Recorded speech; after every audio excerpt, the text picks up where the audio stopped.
Magandang araw po sa Gimbal Horror Story. Itago niyo na lang po ako sa pangalan na Uno. 60 years old. Una akong nakinig ng mga horror story sa radyo. Hanggang sa regaluhan ako ng pamangkin ko ng smartphone at na-discover ko ang YouTube. Doon na ako nakinig hanggang sa naging libangan ko na ito. Sa totoo lang ay YouTube at Messenger lang ang meron ako sa phone ko dahil iyon lang ang pinakakailangan ko. Hindi naman po kasi madalas nagso-social media ang mga kaedad ko na halos. Dahil nga sa mahilig makinig ng mga katatakutan ay naisipan ko na rin na ikwento ang karanasan ko sa mga aswang at sa iba pang kababalaghan. Sir Gimbal, naniniwala po ba kayo sa agimat? Yung mga kaedad ko ay pamilyar sa mga ganito. Pero yung mga generation ngayon ay may tsansang hindi na maniwala sa ikukwento ko. Tubong Samar po ako, Sir Gimbal. Ngunit noong 13 taong gulang ako ay sumama ako sa mga kabataan na lumuluwas ng Maynila. Hindi naging madali ang pagtakas namin sa mga magulang namin at ganoon na rin yung illegal na pagsakay namin sa mga cargo ship na papuntang Maynila. Ilang beses pa kami nahuli noon pero yung huling sampa namin ay nakapagtago kami at nasa Maynila na nang mapansin nila na may mga kasama silang bata. Pinagsabihan lang kami noon dahil wala naman na silang magagawa ay pinababa na lang kami ng barko. Sobrang saya ko noon, Sir Gimbal. Iba kasi ang interpretasyon ko sa Maynila. Ang akala ko noon ay isa yun sa lugar kung saan marami kang kikitain na pera at magiging maayos na ang buhay mo. Basta nasa Maynila ka pero nagkamali ako. Dahil nga wala naman kami matutuluyan sa Maynila ay naging kasama ko ang mga kaibigan ko sa Samar at pare-pareho kaming naging palaboy. Nagsimula po kaming maging kargador sa palengke noon pero dahil nga sa hirap at mahina ang kitaan ay marami sa amin ang kumapit sa patalim. Marami sa mga kaibigan ko ang pinili na ang pagiging mandurukot at magnanakaw para lang may mailaman sa tiyan. Naalala ko pang masaya ang mga ito na ipinapakita ang mga pera at gamit na nakuha nila sa mga nananakawan nila. Madalas ay binubuyo pa nila ako noon na gawin din ang ginagawa nila para mag-suicide sa buhay pero hindi ko po sila pinakinggan, Sir Gimbal. Kahit po kasi mahirap kami ay pinalaki ako ng pamilya ko na may prinsipyo sa buhay. May mga nabuyo naman sila noon at isa na roon si Toto. Si Toto po, Sir Gimbal, ay isa sa mga matalik kong kaibigan. Pero hindi tulad ko ay may kontak pa si Toto sa pamilya niya sa Samar noon at napag-alaman niyang may sakit ang nanay niya kaya naman nahikayat din siya ng iba na gumawa ng mali. Pinigilan ko naman po siya noon pero ayaw niyang papigil dahil nga sa nangangailangan siya. Basta nangako lang po siya noon na hindi siya papahuli. Wala na akong nagawa noon kung hindi tanggapin na kailangan natin na minsan dungisan natin ang mga kamay para mabuhay.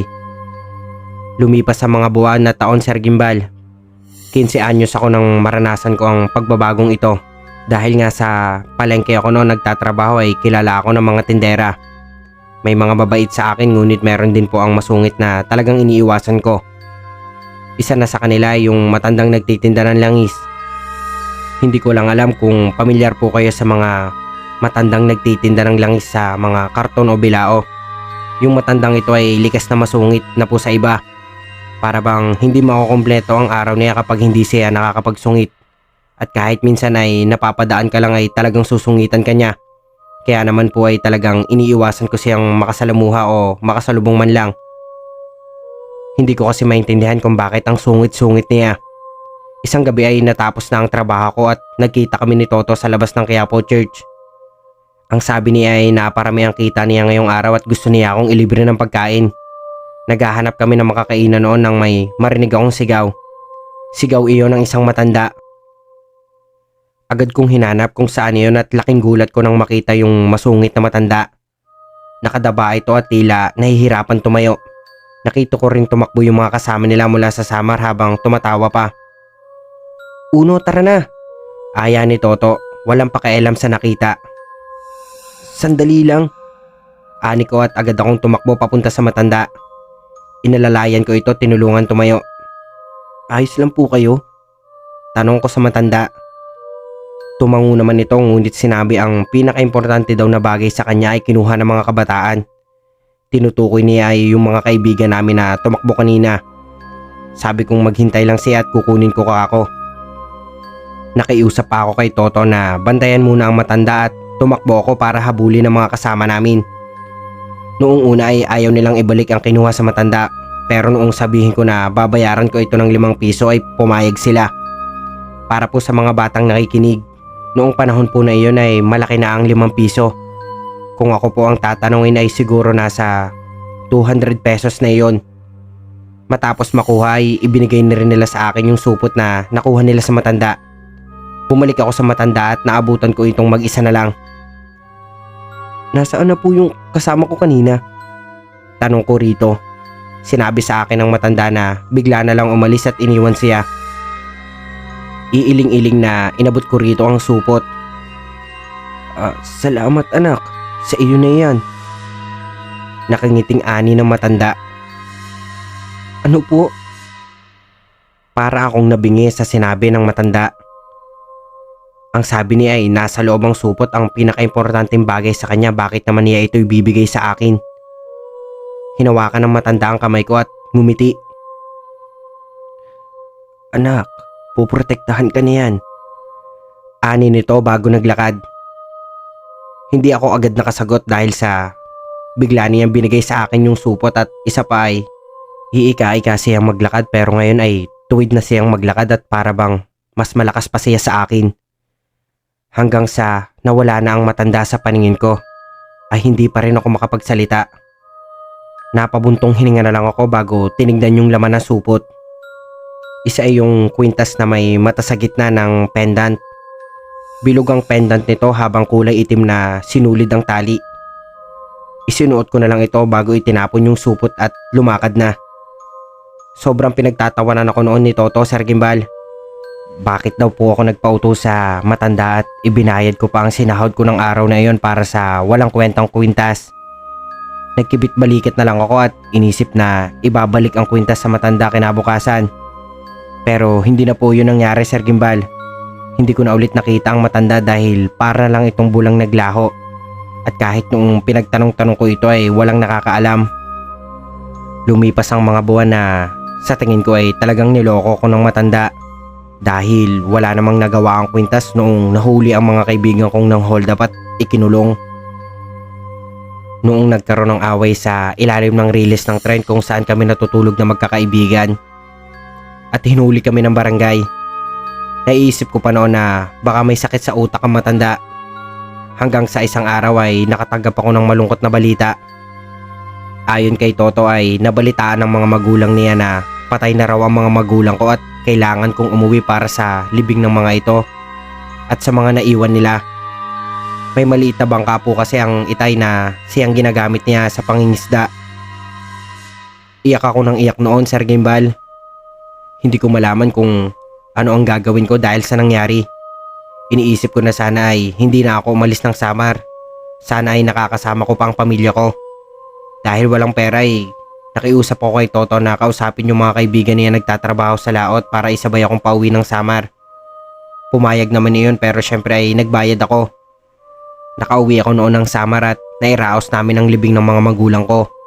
May kaunti naman kasi akong ipon at tinulungan din ako ng pamilya ni Toto kaya naman kahit papano ay hindi ako nahihirapan. Matapos ang libing ay kinausap ko ng isa sa mga kasamahan ni Papa noon sa laot. Sinabihan niya ako na pangarap ng mga magulang ko na manatili ako sa Samar. Inoperon ako nito na magtrabaho na lang sa kanya na siyang tinanggap ko naman. Malaki po kasi ang sahod kumpara sa sasahurin ko sa Maynila. Mayaman po kasi ang pamilya nito kaya naman hindi nakakapagtakang kaya ako nitong opera ng sahod. 50 pesos isang araw ang pasweldo nito. Mas malaki sa kahit anong trabaho kaya kong pasukan sa Maynila. Iyon nga lang ay nagtaka ako dahil sobrang dali lang ng trabaho.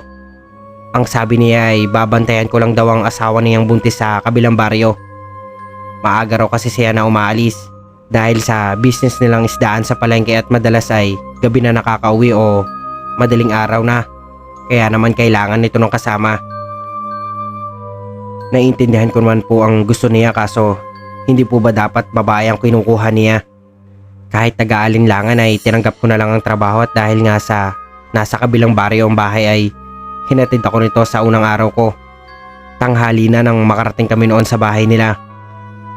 Kahoy naman po ang dingding noon at matibay na mga kahoy ang bubong. Nasa labas pa lang ay nag-aabang na ang asawa niya sa labas. Nakangiti ito habang nakatingin sa amin. Buti, nakarating ka. Nakangiting ani ng asawa nang ipakilala ako ni Tiyo sa kanya. Tawagin na lang po natin siyang Tiyo. Ngumiti ako rito at inalapag na muna ang mga gamit bago pinagbasda ng paligid.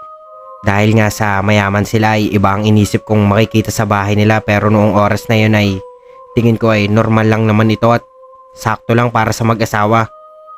Pagpasok ay kusina at kainan agad. May CR naman na may malinis na tubig kaya ayos.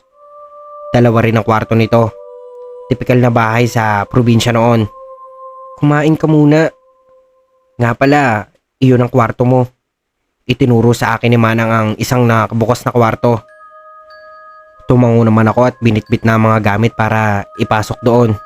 May banig iyon, dalawang unan at maayos na kumot. Hindi ko muna ginalaw ang bag ko dahil tinawag nila ako muli para kumain. Maayos naman ang mga unang araw ko, Sir Gimbal. Hindi ko nga maintindihan kung bakit kailangan ni Manang ng kasama eh. Hindi pa naman malaki ang tiyan niya ng mga oras na iyon.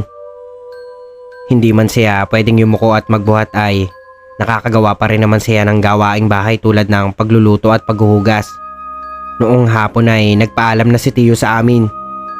Naiwan na kami ni Manang na maaga akong pinilit kumain ng hapunan at mga alas 7 ay nakahiga na kami. Inisip ko na lang noon na baka dahil buntis ito at ayaw na napupuyat siya. Nakatulog na rin naman ako pagkatapos magbilang ng puting tupa noon.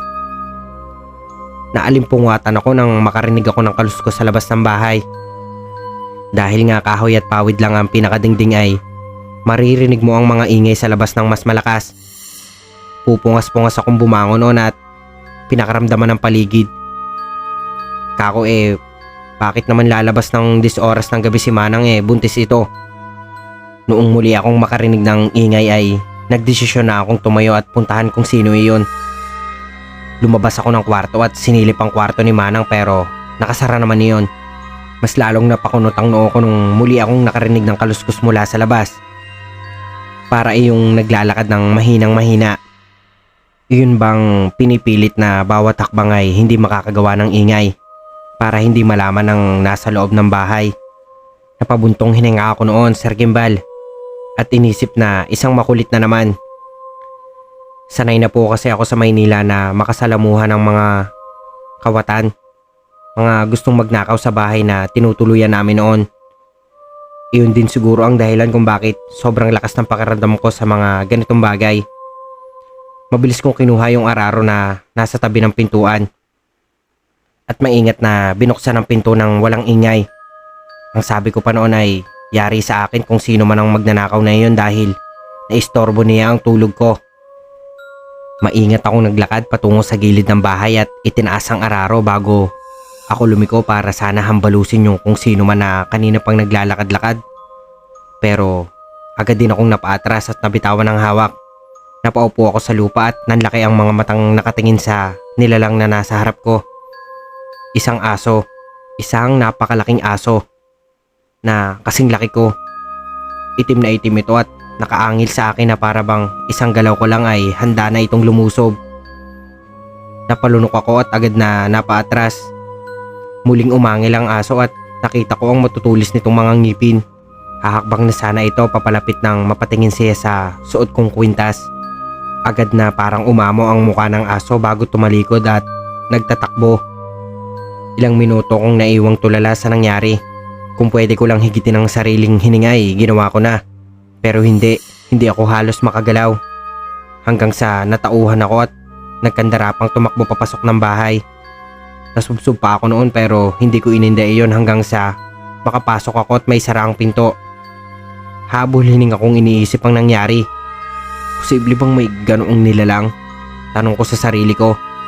Normal ba ang mga nilalang na ganoon dito sa Samar? Kinabukasan ay halos buong araw akong tulala.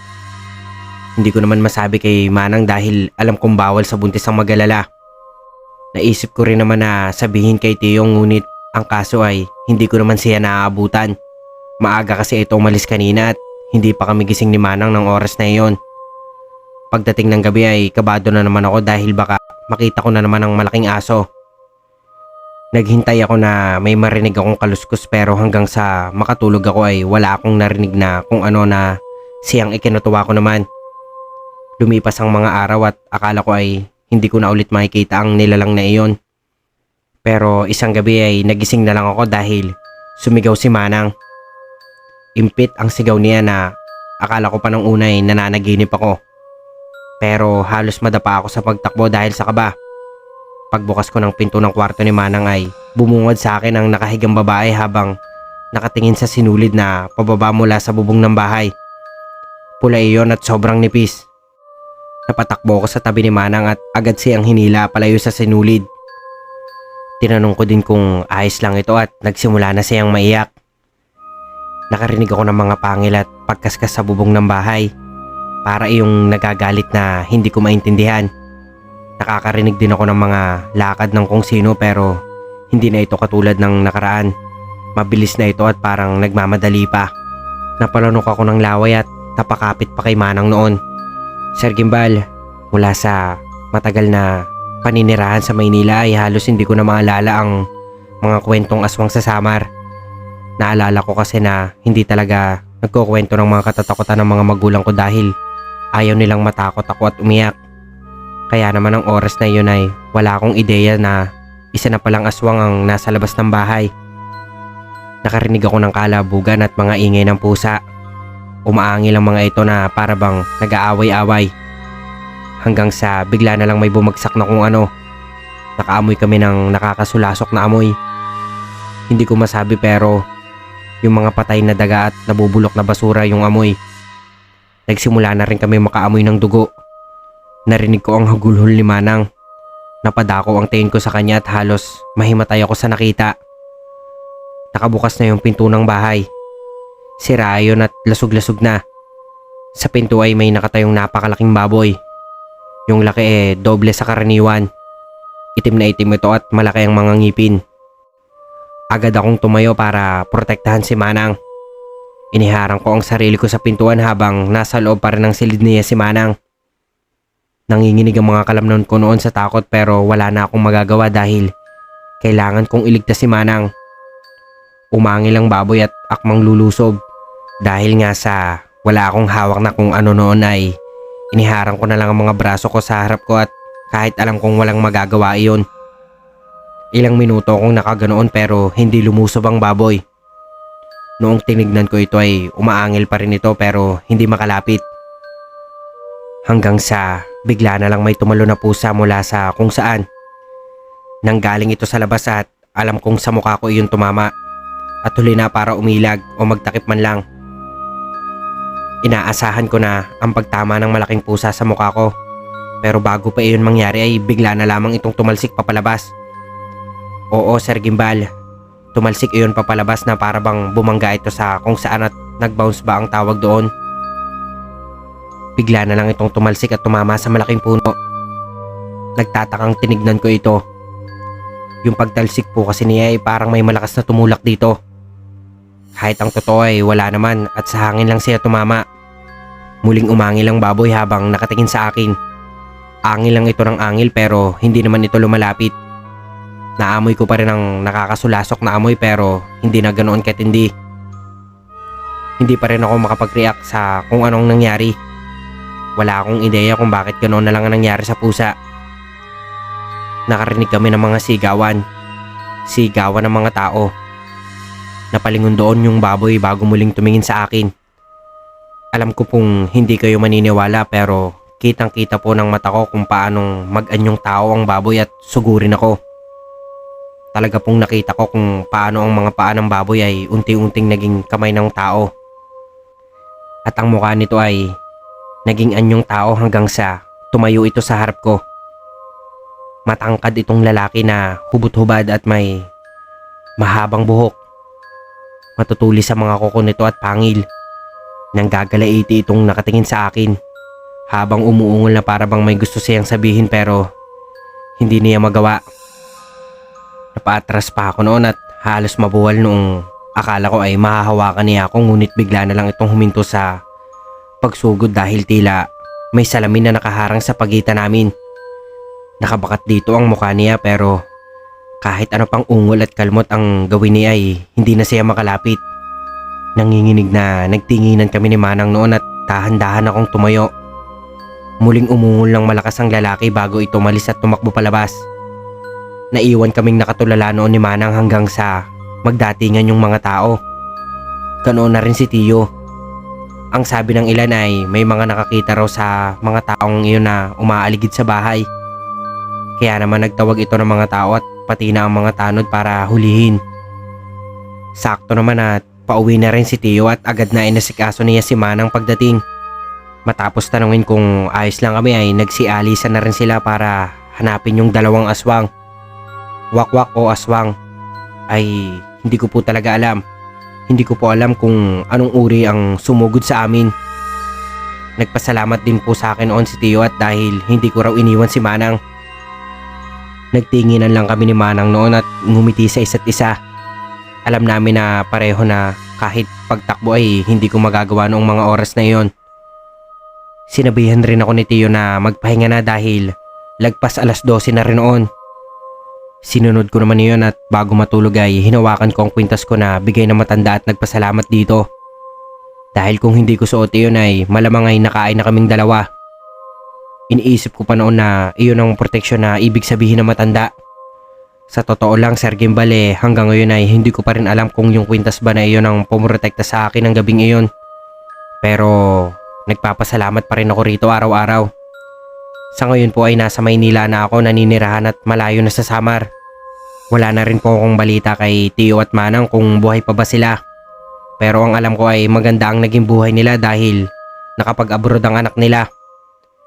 Pasensya na po pala kayo kung medyo magulo man o mahaba ang kwento kong ito. Nagpatulong pa nga po ako sa pamangkin ko sa pinsan para maisulat ang kwento ko sa inyo. Mag-iingat po kayo lagi at sana ay mas dumami pa ang manonood ninyo. At hanggang dito na lang po muna ang ating kwento mga kagimbal. At kung bago pa lang kayo sa aking channel ay mag-subscribe na kayo at huwag nyo na rin kalimutan pindutin ang notification bell button para maging updated kayo sa mga susunod pa nating video.